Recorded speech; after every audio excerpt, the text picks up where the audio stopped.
Okay, atong tagaan og reaksyon ang atong nakita nga video nga nagsayaw-sayaw sila diha sa ilahang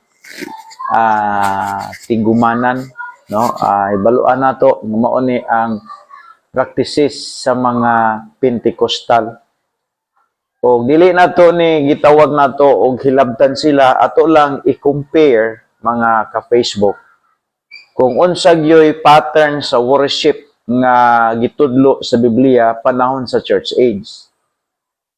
Dili tanan nagdala-dala og Biblia karon atong i-consider nga nagdala siya Biblia nya ningon na rin ta nga sakto na ni kay nagdala-dala po siya Biblia. Daghan nga nagdala-dala og Biblia karon sa atong panahon nga sipyat ra gihapon. Samaan nila, no? Kay naata karon sa church age. Pero ang ilang practices sa ilahang tigom tuwa paghapon sa under of the law. Kay kanang sayaw sa panahon sa una kung imo nang tun-an og ayo panahon ni Haring David sa iyahang pagpangulo sa nasod sa Israel kaniadto, panahon nga makadaog sila sa gubat, aktual nga muhimo siya og mandatos ngadto sa iyahang mga ginsakpan nga mga sundalo nga magsayaw sila. Kung imuhang sunon og imong obserbaran ang dagan sa Biblia, that is only initiative of King David. Wala goy direct nga command gikan sa Dios nga nag-ingon nga hala David sayawi ko kay nakadaog mo sa gubat nga. Kada bang direct nga mandatos gikan sa Ginoo. No, wala kay mabasa ana mga ka-Facebook. O kini sila nagbasa sila Biblia pero wala natarong og sabot.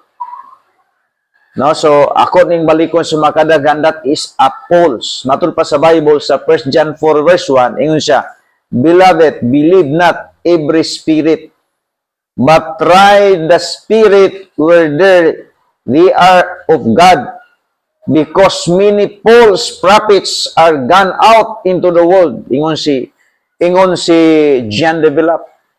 Ingon sa hereby no ye the Spirit of God, even Spirit that confesseth that Jesus Christ is come in the flesh is of God. So makita na to nga nagpahibalo si John nga niining atong kapanahonan kuno daghan kunong mga false prophets, no, involved ni sa kining Pentecostal.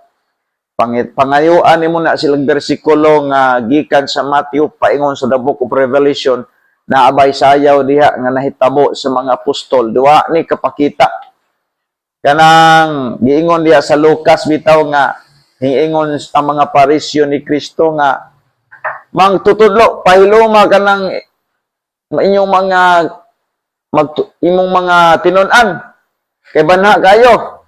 Mingon si Kristo na kung ako ni silang pahilumon ang mga bato mo singgit. Wa man na singgit hugyaw daig sa Dios, walay sayaw diha. Walay record nga sayaw, pero sa ilang pagsabot ni ana naay sayaw. So imo tan-awon walay record sa New Testament nga dunay sayaw nga gibuhat sa mga apostol. Naay paghugyaw, naay pagsinggit, Hosanna the Son of David. Katong pagsulod ni Kristo sa Jerusalem, nga gisugat siya sa mga tao. But walay sayaw nga nakita nato. Nya kani sila magsigi og pangangkon, magsigi angkon-angkon nga apostolic daw ang ilang doctrine. But kung imong taon na anon, false doctrines. O tanawa ra gud tong ilang sayaw. Aha magud tay kalainan sa disco.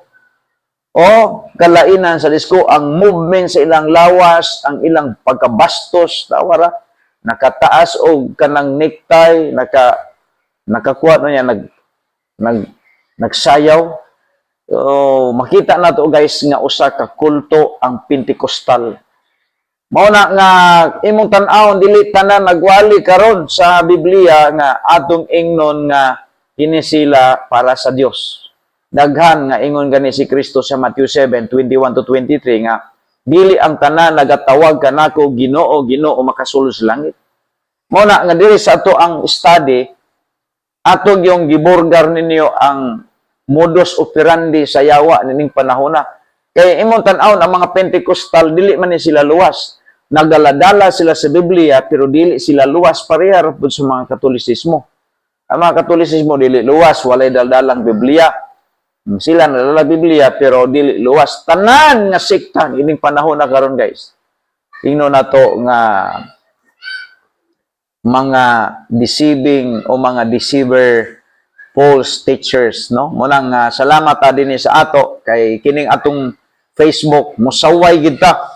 All scripture is given by inspiration of God. It is profitable for doctrine, for reproof, for correction, for instructions in the righteousness. Oh, sa may gingon that the man of God may be perfect, no? Ato ning tan-awon guys sa 2 Timothy 3 verse 16. Ingon ang Bible din guys. So akong basahon, ingon din guys nga ingon siya nga all scripture is given by inspiration of God. It is profitable for doctrine, for correction, or for instructions in the righteousness, that the man of God may be perfect, truly furnished unto all good works. Muna nga diri sa ato yung sawayon ang nagpractice og mga sayop nga doktrina aron sa pag-aware sa katawhan na mag-amping ta kay daghang mga deceiving false prophets nitong panahon.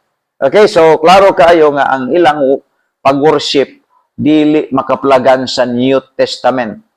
Walay simbahan sa New Testament guys nga dunay sayaw nga nahitabo. Honestly, walay record na ay sayaw nga nakita nato diha katong asawa ni anak ni Herodias nga si Salome.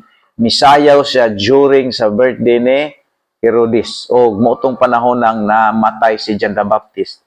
So muna nga ang sayaw that is pagan practice sa una pa na wala kay record nga gisugo ni Kristo ang mga apostoles nga magsayaw.